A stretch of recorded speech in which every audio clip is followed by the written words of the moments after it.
Bonjour, je m'appelle Julie, je travaille pour le Centre de culture scientifique et aujourd'hui, je veux faire un défi de vers de terre.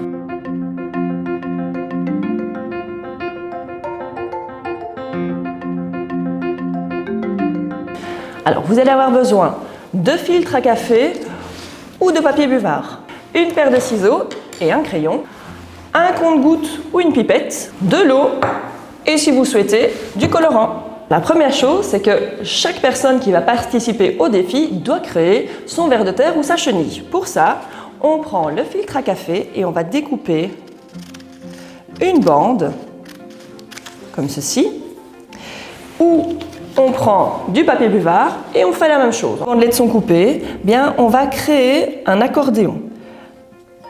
Alors, chacun a droit de créer l'accordéon de la dimension qu'il souhaite. D'accord ? Donc on peut faire un accordéon très serré ou des marges d'accordéon beaucoup plus larges.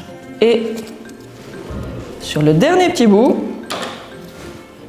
2 yeux, un nez, une bouche.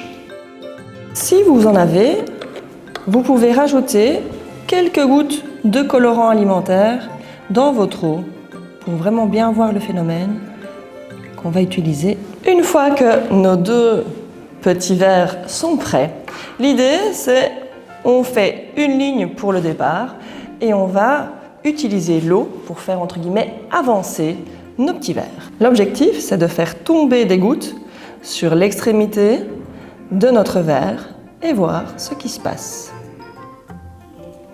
Donc si vous faites attention, au fur et à mesure qu'on met des gouttes, le verre, entre guillemets, se déplie et avance. L'objectif de ce petit défi, c'est de justement savoir doser le nombre de gouttes, la vitesse avec laquelle on vient mettre ces gouttes pour être le premier à avoir son petit verre totalement déplié. Le phénomène utilisé pour faire avancer et déplier vos petits verres, c'est la capillarité.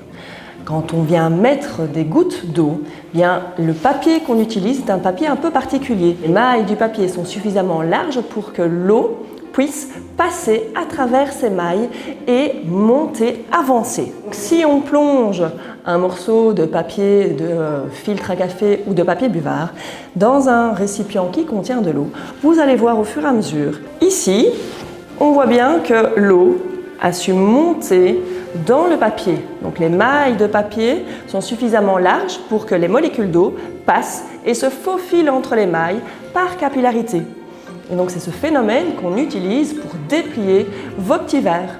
Donc l'objectif justement ici, c'est de pouvoir essayer de doser la quantité d'eau, quand est-ce que je mets de l'eau, quand est-ce que je n'en mets pas, à quelle vitesse, combien, pour être le premier à déplier son verre. Voilà, j'espère que cette expérience vous a plu. N'hésitez pas à challenger vos amis pendant l'été et je vous souhaite de bonnes vacances.